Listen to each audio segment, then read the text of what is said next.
Hello दोस्तों, नमस्कार। स्वागत करता हूं दोस्तों आपका आपके ही परिवार परीक्षा अड्डा में। दोस्तों, आज हम बात करेंगे 100 महत्वपूर्ण प्रश्नों की जो आपकी परीक्षा में कई बार पूछे गए हैं। पिछले 5 सालों में ये प्रश्न सबसे ज़्यादा बार आपकी परीक्षाओं में पूछे गए हैं। आज हम केमिस्ट्री के 100 क्वेश्चंस को सॉल्व करने जा रहे हैं। चलिए दोस्तों, देर न करते हुए वीडियो को स्टार्ट करते हैं। और आज का हमारा पहला क्वेश्चन आपकी स्क्रीन पे। पहला क्वेश्चन है, दलदली भूमि से निकलने वाली गैस कौन सी होती है? तो आपका आंसर होगा दोस्तों यहाँ पर मीथेन। कौन सी होती है? तो आप आंसर लगाएंगे मीथेन। ओके, चलिए नेक्स्ट क्वेश्चन देखिए। मांसपेशियों में किस अम्ल के एकत्रित होने से थकावट होती है? तो आंसर होगा दोस्तों, आप लोग जानते हैं, लैक्टिक एसिड। कौन सा acid? Lactic acid. Okay, next question देखिए। अंगूर में कौन सा अम्ल पाया जाता है? आंसर होगा टार्टेरिक एसिड। कौन सा acid? Tartaric acid. Okay, next question देखिए। किण्वन का उदाहरण है? किण्वन का उदाहरण है, तो आपका आंसर होगा दूध का खट्टा होना। दूध का खट्टा होना। ठीक है, खाने की ब्रेड का बनना। खाने की ब्रेड का बनना। गीले आटे का खट्टा होना। गीले आटे का खट्टा होना। ओके, चलिए। नमक उड़ने वाली न एक उड़ने वाली छिपकली, ठीक है ना। इनका पूछना है कि एक ऐसी छिपकली कि जो उड़ती हो, मतलब एक उड़ने वाली छिपकली कौन सी है? तो आपका आंसर होगा ड्रैको। ये क्वेश्चन आपका बहुत ही ज़्यादा इंपॉर्टेंट है दोस्तों, कई बार पेपर में पूछा गया है। तो इस क्वेश्चन को आप ज़रूर याद करेंगे कि एक उड़ने वाली छिपकली कौन सी है। तो आपका आंसर हो जाएगा ड्रैको। ओके, तो आप इसको याद कर लीजिए, ड्रैको। ओके, नेक्स्ट क्वेश्चन देखिए। केल्विन तापमापी में बर्फ का गलनांक कितना होता है?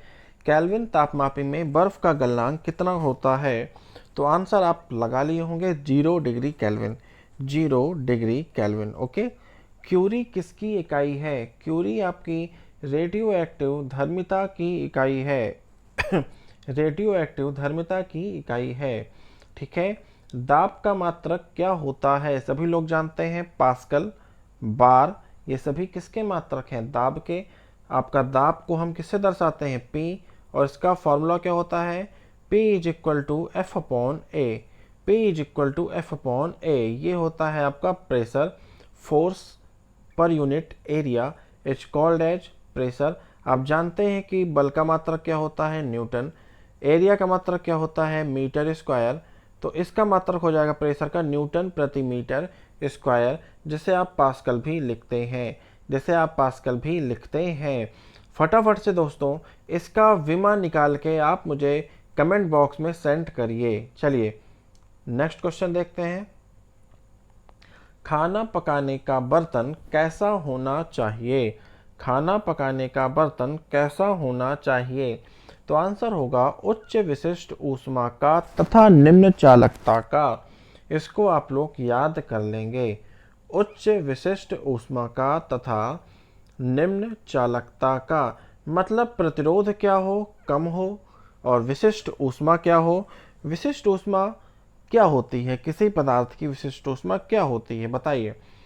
पदार्थ की विशिष्ट ऊष्मा से मतलब यह है कि आप किसी वस्तु को गर्म कर रहे हैं तो वह जितनी जल्दी गर्म हो जाएगी उसकी विशिष्ट ऊष्मा उतनी ही अच्छी होगी।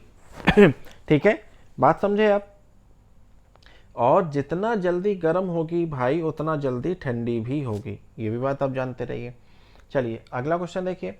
कमरे में रखे रेफ्रिजरेटर का दरवाजा खोलने पर कमरे के ताप पर क्या असर पड़ता है? बच्चों वाला क्वेश्चन है, कई बार आप जान चुके हैं। तो बढ़ जाता है। आंसर क्या लगाएंगे? बढ़ जाता है। रसायन उद्योग में जो तेजाब मूल रसायन माना जाता है वो क्या होता है? Sulphuric acid. Sulphuric acid. Sulphuric acid का फॉर्मूला आप सभी लोग जानते हैं, H2SO4। ठीक है, इसे और किस नाम से हम जानते हैं? फटाफट से कमेंट करिए। फटाफट से कमेंट बॉक्स में कमेंट करिए। Next question. कौन सा पदार्थ खाने के वस्तुओं के परीक्षण में प्रयोग किया जाता है? Sodium benzoate. Most important question है दोस्तों, मोस्ट इंपॉर्टेंट क्वेश्चन है सोडियम बेंजोएट। कौन सा पदार्थ खाने की वस्तुओं के परीक्षण में प्रयुक्त किया जाता है? Sodium benzoate. ठीक है, एक क्वेश्चन तो आप इसको याद करेंगे। एक क्वेश्चन और यहीं पे बन जाता है कि जो खाने वाले पैकेट्स होते हैं उनमें खाने को, भोज्य पदार्थों को सुरक्षित रखने के लिए कौन सी गैस का प्रयोग करते हैं? तो आपका आंसर होगा नाइट्रोजन गैस का प्रयोग करते हैं। क्लियर? चलिए अगला क्वेश्चन। एनेस्थीसिया के रूप में प्रयुक्त होने वाली हास्य गैस होती है? दोस्तों इसका आंसर हो जाएगा नाइट्रस ऑक्साइड। आंसर हो जाएगा नाइट्रस ऑक्साइड। ओके, एनेस्थीसिया के रूप में जो हास्य गैस प्रयोग की जाती है वो होती है नाइट्रस ऑक्साइड। ओके, चलिए नेक्स्ट क्वेश्चन। कौन सी घटना प्रकाश के अपवर्तन के कारण नहीं होती है? प्रकाश के अपवर्तन के कारण नहीं होती है। तो आप इसको ऑप्शन से पहचान सकते हैं, हालांकि यहाँ पे ऑप्शन नहीं दिया गया है, आपको याद करना पड़ेगा। लाल विस्थापन। लाल विस्थापन की प्रक्रिया अपवर्तन के कारण नहीं होती है। ठीक। आधुनिक टेलीफोन उपयोग करता है रेडियो तरंग का। आप सभी लोग जानते हैं रेडियो तरंग का, ठीक है ना। लाफिंग गैस का रासायनिक नाम है नाइट्रस ऑक्साइड। Nitrous oxide. फटाफट से नाइट्रस ऑक्साइड का रासायनिक सूत्र कमेंट बॉक्स में सेंड करिए, फटाफट से। चलिए नेक्स्ट क्वेश्चन देखिए। हवा से हल्की गैस का उदाहरण है हाइड्रोजन। हवा से हल्की गैस का उदाहरण है हाइड्रोजन। सबसे हल्की गैस की बात करेगा तब भी आप आंसर क्या लगाएंगे? हाइड्रोजन ही लगाएंगे। क्लियर हो रही है बात? ठीक है। अगर आपसे पूछ ले हाइड्रोजन के खोजकर्ता का नाम तो क्या बताएंगे? कैवेंडिश। क्या नाम है हाइड्रोजन खोजकर्ता का नाम? कैवेंडिश। ओके, इसको भी आप नोट कर लीजिएगा। ठीक है, चलिए नेक्स्ट। हवा से भारी गैस का नाम कार्बन डाइऑक्साइड। कार्बन डाइऑक्साइड का रासायनिक सूत्र आप जानते हैं CO2। ठीक है, नेक्स्ट। गोबर गैस में मुख्यतः कौन सी गैस होती है? भाई मेथेन गैस होती है। कौन सी गैस होती है? मेथेन गैस होती है। कुकिंग गैस में कौन सी गैस होती है? तो प्रोपेन प्लस ब्यूटेन।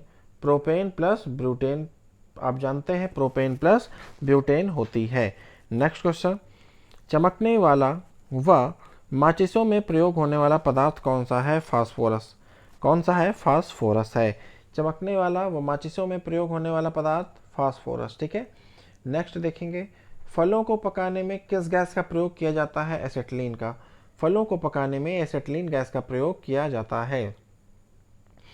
जीवाश्मों की आयु निर्धारित की विधि कौन सी है? भाई आप सभी लोग जानते हैं कार्बन डेटिंग विधि। कौन सी है दोस्तों? कार्बन डेटिंग विधि है। Okay, next. लालटेन में तेल बत्ती में किसके कारण चढ़ता है?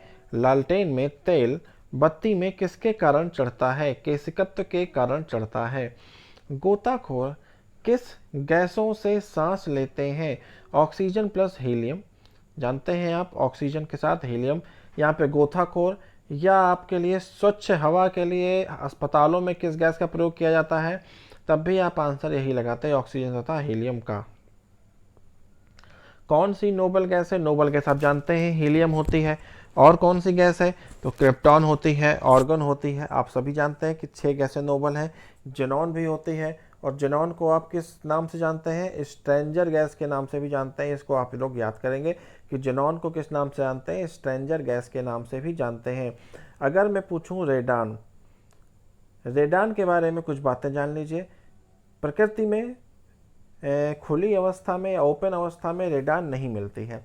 रेडान का मिलना इस बात का निर्धारण करता है कि उस एरिया का कोई ज्वालामुखी ऐसा है जो सक्रिय अवस्था में है। ठीक। शुद्ध सोना 24 कैरेट जानते हैं। बायोडीजल बनाने में किस वनस्पति का उपयोग किया जाता है? रतन जोत। मोस्ट इंपॉर्टेंट क्वेश्चन है, बायोडीजल बनाने के लिए किस औषधि का प्रयोग किया जाता है? रतन जोत का प्रयोग किया जाता है। ठीक है, ये क्वेश्चन आप याद कर लेंगे। बायोडीजल रतन जोत का प्रयोग करते हैं। कौन विद्युत का कुचालक है? लेड। विद्युत का कुचालक जानते हैं आप, लेड होता है। ठीक है, चलिए नेक्स्ट क्वेश्चन देखिए। किसी पदार्थ में ऑक्सीजन नहीं पाया जाता है? किसी पदार्थ में ऑक्सीजन नहीं पाया जाता है? मिट्टी का तेल। आंसर होगा दोस्तों मिट्टी का तेल। क्या आंसर होगा? मिट्टी का तेल। वह पदार्थ जो प्रकृति में 3 अवस्थाओं में पाया जाता है। H2O। H2O दोस्तों क्या होगा आंसर? H2O, ठीक है ना। वह पदार्थ जो प्रकृति में तीनों अवस्थाओं में पाया जाता है, H2O। वायु क्या है? एक मिश्रण है। वायु क्या है? एक मिश्रण है, आप लोग जानते हैं। स्टेनलेस स्टील किस प्रकार की धातु है? मिश्र धातु है। स्टेनलेस स्टील किस प्रकार की धातु है? तो आप कहेंगे मिश्र धातु है। प्रकृति में कौन ना ही तत्व है और ना ही यौगिक? तो आपका आंसर होगा वायु। ना यौगिक है ना ही तत्व है, यह एक प्रकार का क्या है? मिश्रण है। वायु आपका आंसर हो जाएगा। पदार्थ की चतुर्थ अवस्था को प्लाज्मा कहते हैं। शुरुआत की 3 अवस्थाएं आप लोग जानते हैं कौन कौन सी होती हैं? ठोस, द्रव और गैस। क्लियर। चलिए अगला, निम्न में से कौन एक यौगिक है? कौन एक यौगिक है? तो आप जानते हैं रेत एक यौगिक है। यहाँ पे ऑप्शन नहीं दिया हुआ है, लेकिन रेत को आप याद रखेंगे कि रेत एक प्रकार का क्या है? यौगिक है, ठीक है। नेक्स्ट, व्यंजक चूर्ण है यौगिक। व्यंजक चूर्ण क्या है? एक प्रकार का यौगिक है। बारूद किस श्रेणी के अंतर्गत आता है? आंसर होगा मिश्रण। बारूद किस श्रेणी के अंतर्गत आता है? आंसर क्या लगाएंगे आप? मिश्रण लगा दीजिएगा, ठीक है। बात समझे आप? चलिए बढ़ते हैं आगे। अगला क्वेश्चन है, कोयला क्या है? एक प्रकार का तत्व है। कोयला क्या है दोस्तों? एक प्रकार का तत्व है। हीरा क्या है? हीरा भी एक प्रकार का तत्व है। हीरा क्या है आपका? हीरा भी एक प्रकार का तत्व है। ओके, चलिए अगले क्वेश्चन की तरफ देखते हैं। शुद्ध तत्व है तो आपका आंसर हो जाएगा सोडियम। शुद्ध तत्व है, आंसर क्या लगाएंगे? सोडियम, ठीक है। वह वैज्ञानिक जिसने परमाणु सिद्धांत की खोज की है। वह वैज्ञानिक जिसने परमाणु सिद्धांत की खोज की है, आंसर होगा John Dalton. Most important question है, परमाणु सिद्धांत की खोज किसने की है? तो आप क्या आंसर लगाएंगे? जॉन डाल्टन ने, ठीक है। नेक्स्ट देखिए, कौन एक आवेश रहित कण है? न्यूट्रॉन। आवेश रहित कण है न्यूट्रॉन। आवेश रहित कण है न्यूट्रॉन, आपका आंसर सही हो जाएगा। इलेक्ट्रॉन की खोज किसने की है भाई? आप जानते हैं दोस्तों, बता दीजिए जल्दी से। टॉमसन ने। किसने की है? टॉमसन ने, ठीक है। वह वैज्ञानिक जिसने इलेक्ट्रॉन की खोज की है, थॉमसन। किस वैज्ञानिक ने प्रोटॉन की खोज की है? गोल्डस्टीन। ये इंपॉर्टेंट क्वेश्चन है, मोस्ट इंपॉर्टेंट है, ठीक है। गोल्डस्टीन। किस वैज्ञानिक ने प्रोटॉन की खोज की है? तो आंसर क्या लगाएंगे? गोल्डस्टीन। बात समझे। नेक्स्ट, न्यूरॉन के खोजकर्ता का नाम? चैडविक।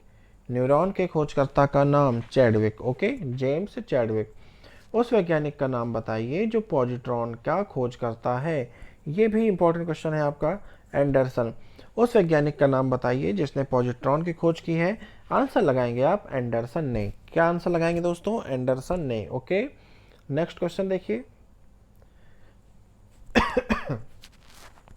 परमाणु नाभिक के खोजकर्ता रदरफोर्ड। परमाणु नाभिक के खोजकर्ता रदरफोर्ड। फिर से सुन लीजिए, परमाणु नाभिक के खोजकर्ता रदरफोर्ड, ठीक है। आपसे प्रोटॉन की बात करेगा तो आप क्या लगाएंगे? गोल्डस्टीन। गोल्डस्टीन लगाएंगे, ठीक है।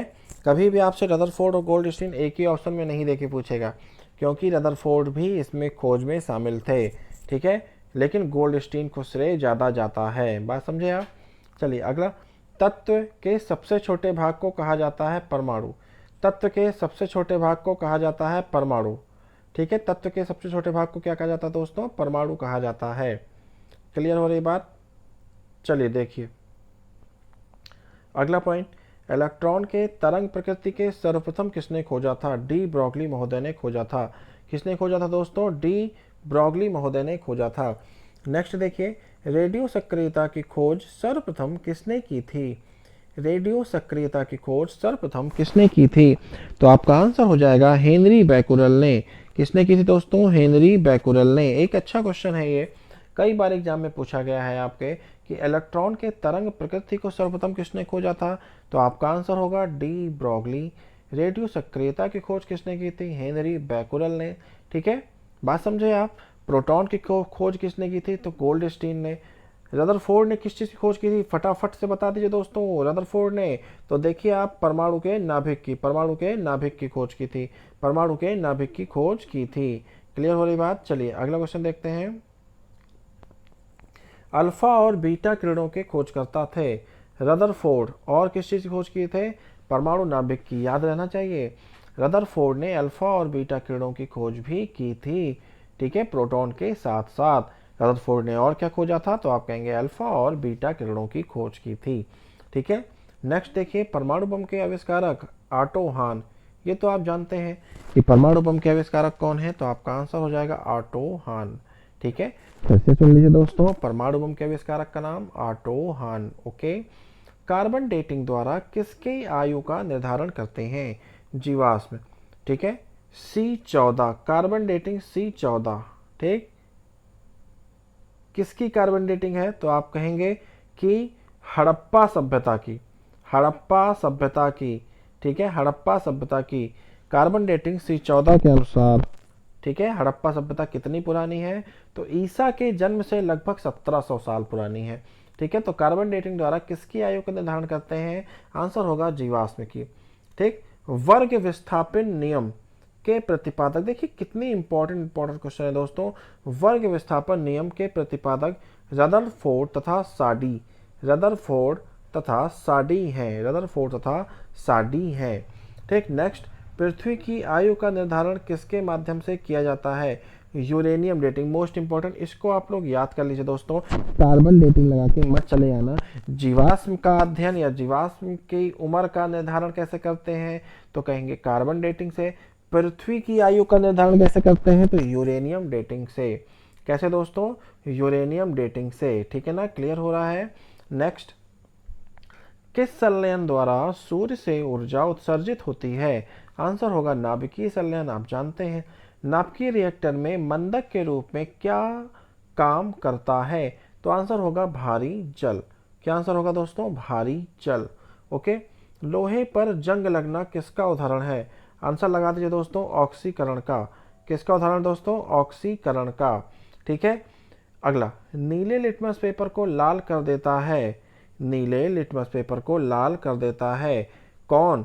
तो देखिए, नीले से रेड की ओर जा रहे हैं, ब्लू से रेड की ओर जा रहे हैं, तो इसका आंसर होगा अम्ल। क्या आंसर होगा दोस्तों? अम्ल, अम्ल। ठीक है ना, आपको कुछ नहीं याद करना है, केवल नीले की इंग्लिश याद करिए, ब्लू। ब्लू, ब्लू से कहाँ जा रहे हैं? रेड की ओर। ठीक है, अब देखिए बी किसके किसके बीच में पड़ता है? ए और सी के बीच में, ACID, एसिड। ठीक, तो ब्लू से रेड की ओर जाना है आपको, ब्लू से रेड की ओर जाना है आपको। फिर से सुन लीजिए, ब्लू से रेड की ओर जाना है, मतलब नीले लिटमस को लाल कर देता है कौन? तो अम्ल। ठीक है, बात समझे आप? बहुत ध्यान से दोस्तों। अब देखिए अगला क्वेश्चन आपका यहीं पे है, लाल लिटमस को नीला कर देता है, लाल लिटमस को नीला कर देता है, मतलब रेड को ब्लू कर देता है, तो केवल बी पकड़ लीजिए, बेस। ठीक है, मतलब ये है, आपको आरबी याद रखना है, आरबी और BR। अगर बी पहले है, ब्लू से रेड हो रहा है, तो बी किसके किसके बीच में आता है? ए और सी के बीच में आता है, ACID, आपको याद रहेगा। ठीक है, अगर आप आर से बी की ओर जा रहे हैं, मतलब लाल से नीले की ओर बढ़ रहे हैं, मतलब लाल लिटमस को नीला कर रहा है, तो आप केवल बी पकड़ लीजिए, बी का मतलब ब्लू हो गया, और बी से आपका बेस भी होता है। ठीक है, ये आपकी याद करने की ट्रिक से बन जाएगी। नेक्स्ट देखेंगे दोस्तों, भस्मो यानी कि बेस का स्वाद किस प्रकार का होता है? तो दोस्तों आप मुझे बताएंगे कि जो भस्म होती है इसका pH कितना होता है? तो आप कहेंगे सर इसका pH 7 से ग्रेटर देन होता है, मतलब भस्मों का जो बेस होते हैं उनका pH 7 से ज़्यादा होता है। ठीक है, अब सुनिए, 7 से जो भी चीज़ें कम होती हैं वो अम्ल कहलाती हैं। pH मान अगर 7 से कम है तो वह क्या है? अम्ल है। अगर अम्ल है तो उसका स्वाद खट्टा होगा। ठीक है, और खट्टे के अपोजिट फीका, यानी कि खारा कह सकते हैं, या फिर आप कड़वा भी कह सकते हैं। तो भस्मों का स्वाद कैसा होता है? खारा होता है। ठीक है, बात क्लियर हुई? चलिए नेक्स्ट क्वेश्चन, पीएच खोज की पीएच मान का निर्धारण किसने किया था? तो आंसर होगा सोरेनसन ने। किसने किया था दोस्तों? सोरेनसन ने। ठीक है, नेक्स्ट देखिए, अम्लीय घोल का पीएच मान होता है, अम्लीय घोल का पीएच मान होता है 7 से कम, मैंने आपको बता दिया। दूध का पीएच मान कितना होता है? 6.6। दूध का पीएच मान कितना होता है? 6.6। ठीक है, अगली बात देखिए आप, रक्त का पीएच कितना होता है? तो 7.35 से 7.45 होता है। अगर औसत मान लीजिए तो 7.4, अगर औसत मान लीजिए आप तो 7.4 होता है। क्लियर है बात दोस्तों? चलिए अगले क्वेश्चन की ओर देखते हैं। वायु से हल्की गैस है अमोनिया, वायु से हल्की गैस है अमोनिया, वायु से हल्की गैस है अमोनिया। अमोनिया का रासायनिक सूत्र क्या होता है? NH3। अमोनिया का रासायनिक सूत्र क्या होता है, NH3। ठीक है, बात समझे आप। अगर मैं आपसे पूछूं कि अमोनिया के 63 ग्राम में, अमोनिया के 63 ग्राम में अणुओं की संख्या बताइए, अमोनिया के 63 ग्राम में अणुओं की संख्या बताइए। इस क्वेश्चन का आंसर आपको मुझे कमेंट बॉक्स में देना है। मैं आपको फॉर्मूला बता दे रहा हूं। आपका अणुओं की संख्या यानी कि n बराबर फॉर्मूला होता है m अपॉन कैपिटल M। ये m क्या है, मास है आपका, किसका, अमोनिया का, 63 ग्राम। तो 63 ग्राम आप इस m की जगह पुट कर दीजिए। ये जो कैपिटल M है ये है आपका मोलर मास। आपको यहाँ पे अमोनिया का पहले मोलर मास कैलकुलेट करना होगा। ठीक है दोस्तों, तो आप इसका आंसर मुझे कमेंट बॉक्स में सेंड करेंगे। चलिए, परम ताप का मान कितना होता है, परम ताप का मान कितना होता है, -273 डिग्री सेल्सियस, -273 डिग्री सेल्सियस। बात समझ, तो -273 डिग्री सेल्सियस याद रहेगा। चलिए नेक्स्ट, उत्प्रेरक की खोज किसने की थी, बर्जीलियस ने। उत्प्रेरक की खोज किसने की थी, तो आपका आंसर होगा बर्जीलियस ने। ठीक है, वे पदार्थ जो जलकर ऊष्मा प्रदान करते हैं ईंधन कहलाते हैं, जानते हैं आप। उच्च क्वालिटी का ईंधन कौन सा होता है, जिसमें कार्बन की मात्रा कम होती है, कार्बन की मात्रा कम होती है। लो क्वालिटी का ईंधन कौन सा होता है, जिसमें कार्बन की मात्रा ज़्यादा होती है। ठीक है, चलिए अगला देखिए, मुख्य रूप से प्राकृतिक गैस में क्या पाया जाता है, मेथेन पाया जाता है। और कहाँ मेथेन पाया जाता है, तो मेथेन को मार्स गैस भी कहते हैं। गाय भैंसों की जुगाली में मेथेन पाया जाता है। ठीक है, कोयले की खानों में मेथेन पाया जाता है। दलदली मिट्टी में मेथेन पाया जाता है। धान की खेती करने वाले स्थान पर भी मेथेन गैस, मार्स गैस या गोबर गैस आपकी पाई जाती है। मेथेन गैस का फॉर्मूला क्या होता है, तो CH4 ये होता है मेथेन गैस का फॉर्मूला। क्लियर। चलिए अगला, गोबर गैस में पाए जाने वाले गैस है, तो आप जानते हैं मेथेन। खाना बनाने में उपयोग की जाने वाले LPG गैस में मुख्यतः कौन सी गैस पाई जाती है, देखिए ब्यूटेन प्लस प्रोपेन होती है, लेकिन मुख्यतः कौन सी होती है, ब्यूटेन होती है। ब्यूटेन प्लस प्रोपेन तो LPG सिलेंडर में होती है खाना बनाने वाली गैसों में, लेकिन मुख्य रूप से कौन सी होती है, तो आप कहेंगे ब्यूटेन। यह काफ़ी ज्वलनशील गैस है।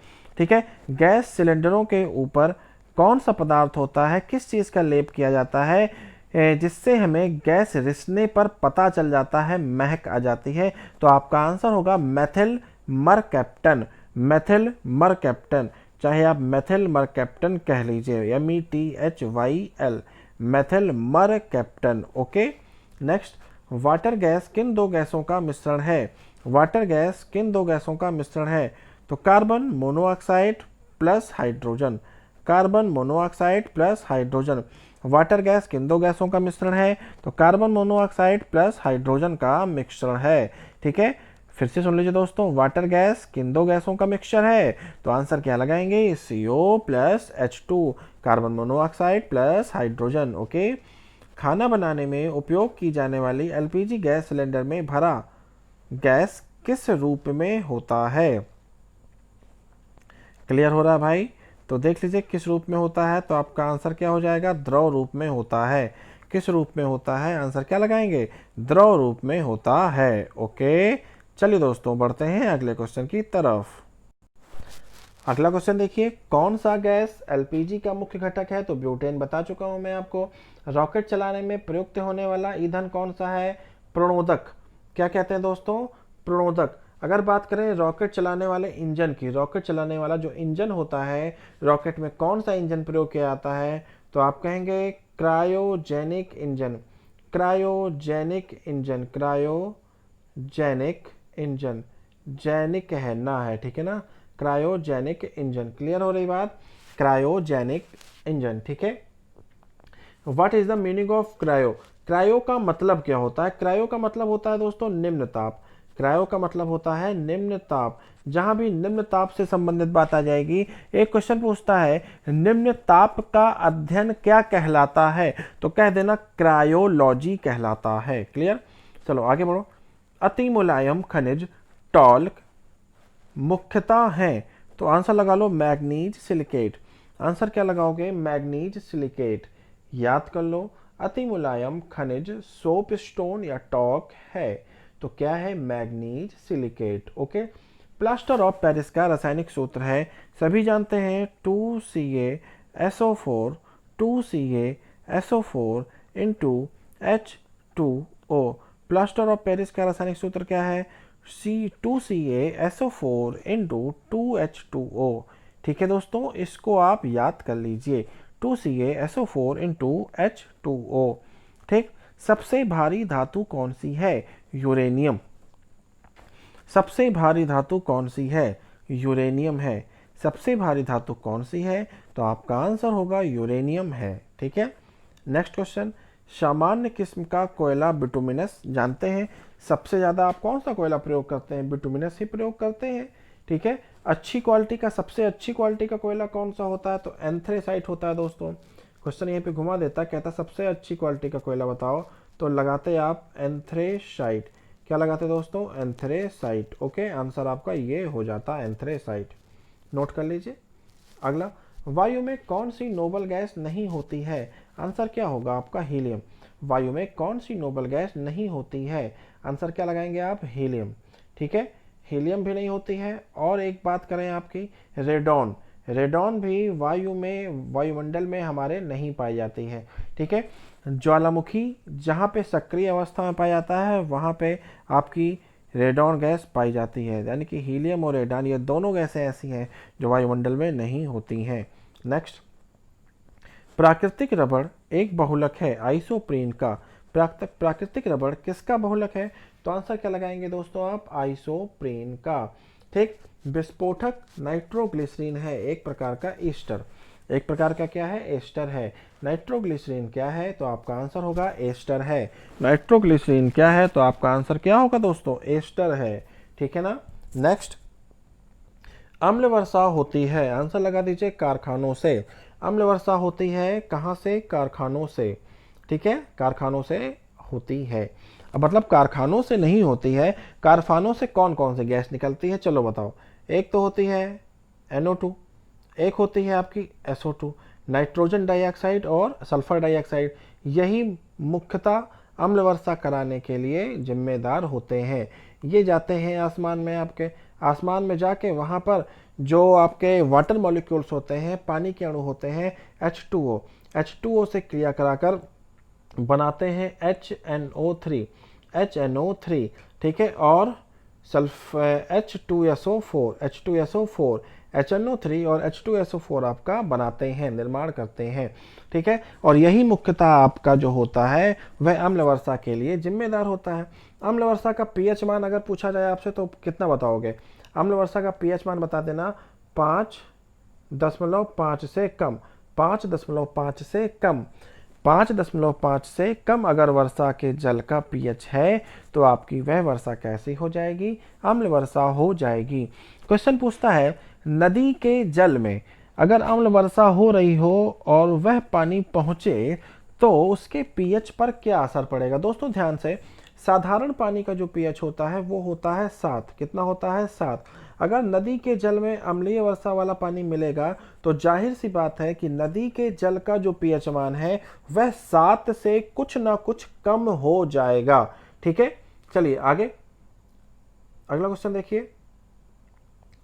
मूत्रालयों के पास क्रमशः कौन सी गंध निकलती है? मतलब नाक में चुभने वाली कौन सी गंध होती है? तो आप जान लीजिए अमोनिया। कौन सी गंध होती है दोस्तों? अमोनिया होती है। अमोनिया होती है। आंसर आपका ये सही हो जाएगा। ठीक है दोस्तों, चलिए अगला क्वेश्चन लेने से पहले दोस्तों फटाफट से वीडियो को लाइक कर दीजिए, क्योंकि बड़ी मेहनत से आपके लिए वीडियो बनाया जाता है और आपको इतने अच्छे अच्छे क्वेश्चन प्रोवाइड करवाए जाते हैं, तो आपका ये कर्तव्य बनता है कि आप वीडियो को लाइक करें और ज़्यादा से ज़्यादा शेयर करें। और जिन्होंने सब्सक्राइब नहीं किया है चैनल को, फटाफट से सब्सक्राइब भी जरूर कर दीजिए। ठीक है ना दोस्तों। और मेरा आपसे वादा है कि आपका केमिस्ट्री, बायोलॉजी और फिजिक्स में सबसे ज़्यादा नंबर आएंगे। मतलब 30 में 29 में नहीं होने दूंगा, 30 में 30 क्वेश्चन ही आपके सही होके जाएंगे। चलिए दोस्तों अगला देखिए। अधातुओं में से कौन सी एक विद्युत का मंद चालक है? कौन सा एक विद्युत का मंद चालक है? तो कहेंगे आप सेलेनियम। ठीक है। यसत पुष्प कहलाता है zinc oxide, ZnO, zinc oxide. ठीक है, यसत पुष्प क्या कहलाता है? Zinc oxide, ZnO। इसे हम लोग किसी और नाम से भी जानते हैं, जिंक ऑक्साइड। सीधे सीधे आप जान लीजिए, जिंक ऑक्साइड का मुख्य कारण क्या होता है? अगर पेट में कोई गड़बड़ी हो, पेट में कोई गड़बड़ी हो तो उसको दूर करने के लिए जिंक ऑक्साइड का प्रयोग करते हैं। इतनी बात समझ गए आप? जिंक ऑक्साइड का प्रयोग कहाँ किया जाता है? दवा के रूप में किया जाता है। पेट में कुछ गड़बड़ी हो, पेट खराब हो गया हो, या पेट में दर्द हो रहा हो, या पेट में गैस्ट्रिक प्रॉब्लम हो रही हो, तो हम वहां पर ZnO का प्रयोग कर सकते हैं। ठीक, नेक्स्ट, वह धातु जो एसिड एवं एल्कली के साथ क्रिया करके हाइड्रोजन निकालती है। वह धातु जो एसिड एवं एल्कली के साथ क्रिया करके हाइड्रोजन निकालती है। आंसर होगा जिंक। आंसर क्या होगा दोस्तों? जिंक होगा। जिंक जो है आपकी एसिड और एल्कली के साथ क्रिया करती है तो क्या निकालती है? हाइड्रोजन निकालती है। क्या निकालती है दोस्तों? हाइड्रोजन निकालती है। ठीक है, अगला, किन किरणों के प्रकीर्णन से नाभिक के आकार का आकलन किया जा सकता है? तो अल्फा कणों के प्रकीर्णन से नाभिक के आकार का आकलन किया जा सकता है। फिर से सुन लीजिए, अल्फा कणों के प्रकीर्णन से नाभिक के आकार का आकलन किया जा सकता है। इतनी बातें क्लियर हो रही दोस्तों? चलिए अगला देखेंगे आप। डाल्टन परमाणु सिद्धांत के अनुसार कौन सा छोटा कण स्वतंत्र रूप से रह सकता है? डाल्टन परमाणु सिद्धांत के अनुसार कौन सा सबसे छोटा कण स्वतंत्र अवस्था में रह सकता है? तो आंसर होगा परमाणु यानी कि एटम्स। परमाणु यानी कि एटम्स। ठीक है ना। तरंग प्रकृति बता चुका हूं, डी ब्रॉगली। तरंग प्रकृति की सबसे पहले खोज किसने की थी? डी ब्रॉगली महोदय ने की थी। ठीक है ना दोस्तों। इलेक्ट्रॉन की तरंग प्रकृति की खोज सबसे पहले किसने की थी? तो आंसर लगाएंगे डी ब्रॉगली महोदय ने की थी। चलिए, भारतीय वैज्ञानिक जिनका नाम एक विशिष्ट मूल कण के नाम पर जुड़ा है, बोस। ठीक है, बोस आइंस्टीन एक पांचवा कण है, पदार्थ की पांचवी अवस्था भी मानी जाती है, बोस आइंस्टीन। ठीक है, न्यूट्रॉन के खोजकर्ता चैडविक, आप जानते हैं। इलेक्ट्रॉन के खोजकर्ता थॉमसन, बता चुका हूं आपको। आवेश रहित कण कौन सा है? न्यूट्रॉन। आवेश रहित कण कौन सा है? न्यूट्रॉन। न्यूट्रॉन पे कोई भी आवेश नहीं होता है, न्यूट्रॉन। आप कैसे याद करेंगे? एन से न्यूट्रॉन और एन से न्यूट्रल। एन से न्यूट्रॉन और एन से न्यूट्रल। तो आप ऐसे याद कर सकते हैं कि एन से न्यूट्रॉन और एन से न्यूट्रल होता है। ठीक, किस वैज्ञानिक ने परमाणु सिद्धांत की खोज की है? जॉन डाल्टन ने परमाणु सिद्धांत की खोज की है। नेक्स्ट, विश्व का प्रत्येक पदार्थ अत्यंत सूक्ष्म कणों से मिलकर बना है, वह सर्वप्रथम किसने कहा था? यह सर्वप्रथम किसने कहा था? तो महर्षि कणाद ने। मोस्ट इंपॉर्टेंट क्वेश्चन है दोस्तों, इस क्वेश्चन को याद कर लीजिएगा, पेपर में पूछा जा सकता है। विश्व का प्रत्येक पदार्थ अत्यंत सूक्ष्म कणों से मिलकर बना है, यह बात सर्वप्रथम किसने कही थी? तो महर्षि कणाद ने कही थी। क्या कहा था? क्या कहा था कि विश्व का या ब्रह्मांड का प्रत्येक कण अत्यंत सूक्ष्म कणों से मिलकर बना है। ठीक है ना। पदार्थ की चतुर्थ अवस्था आप जानते हैं प्लाज्मा कहलाती है। और अगला क्वेश्चन है आपका, और आज का लास्ट क्वेश्चन है आपका, ऐसे तत्व जिनमें धातु और अधातु दोनों के गुण पाए जाते हैं कहलाते हैं उप धातु। ऐसे तत्व जिनमें धातु और अधातु दोनों के गुण पाए जाते हैं क्या कहलाते हैं दोस्तों? उप धातु कहलाते हैं। इतनी बातें क्लियर हो गई दोस्तों। तो ये थी आज की वीडियो दोस्तों, आज के 100 क्वेश्चन। मैं उम्मीद करता हूं कि ये 100 क्वेश्चन आपको तैयार हो गए होंगे। अगर नहीं तैयार हुए हैं तो वीडियो को फिर से एक बार देख लीजिए आप, आपके ये 100 क्वेश्चन तैयार हो जाएंगे। और इसमें से क्वेश्चन आपकी फंसने की उम्मीद बहुत ज़्यादा है दोस्तों। ठीक है, ये क्वेश्चन आपके पिछली कई परीक्षाओं में बार बार रिपीटेड हैं। ठीक है दोस्तों, तो अगर दोस्तों आपको वीडियो पसंद आई हो तो वीडियो को लाइक जरूर कीजिएगा। कमेंट बॉक्स में लिखना मत भूलिएगा कि वीडियो आपको कैसी लग रही है। ठीक है, अगली वीडियो में लाऊंगा फिजिक्स के 100 क्वेश्चन की, और उसके बाद हम पढ़ेंगे बायोलॉजी के भी 100 क्वेश्चन। और आपका दूसरी जगह क्लास चल रही है, टॉपिक चल रहा है आपका एक तंत्रिका तंत्र। ठीक है, हम अब तंत्रिका तंत्र को अगले लेक्चर में ख़त्म करने का प्रयास करेंगे पूरी तरह से, और ख़त्म भी कर लेंगे। ठीक है, तंत्रिका तंत्र के बाद में आपका कुछ टॉपिक और पढ़ेगा बचेगा बायोलॉजी का। एक तो आप पढ़ेंगे भोजन से संबंधित कुछ चीज़ें, फिर आप रोग पढ़ेंगे यानी कि मानव रोग के बारे में पढ़ लेंगे आप। ठीक है, फिर आप कुछ चीज़ें और पढ़ेंगे जैसे कि कोशिका हो गया आपका, जंतु जगत हो गया आपका। ठीक है, ये सब चीज़ें आप पढ़ने के बाद तुरंत ही पहुंच जाएंगे फिजिक्स में, या फिर फिजिक्स शुरू करने से पहले केमिस्ट्री शुरू करना हो तो वो भी कमेंट बॉक्स में बताइएगा दोस्तों कि पहले मैं फिजिक्स आपका कवर करूं या फिर केमिस्ट्री, ठीक है ना। और केमिस्ट्री के भी आपको पूरे पूरे नोट्स इसी तरह से प्रोवाइड करवाए जाएंगे और साथ ही साथ क्वेश्चन भी करवाया जाएगा दोस्तों, ठीक है ना। तो आज की वीडियो को हम यहीं रोकते हैं। कमेंट बॉक्स में बताना मत भूलिएगा कि वीडियो आपको कैसी लगी दोस्तों। तो ठीक है, मिलते हैं नेक्स्ट वीडियो में। जय हिंद, जय भारत।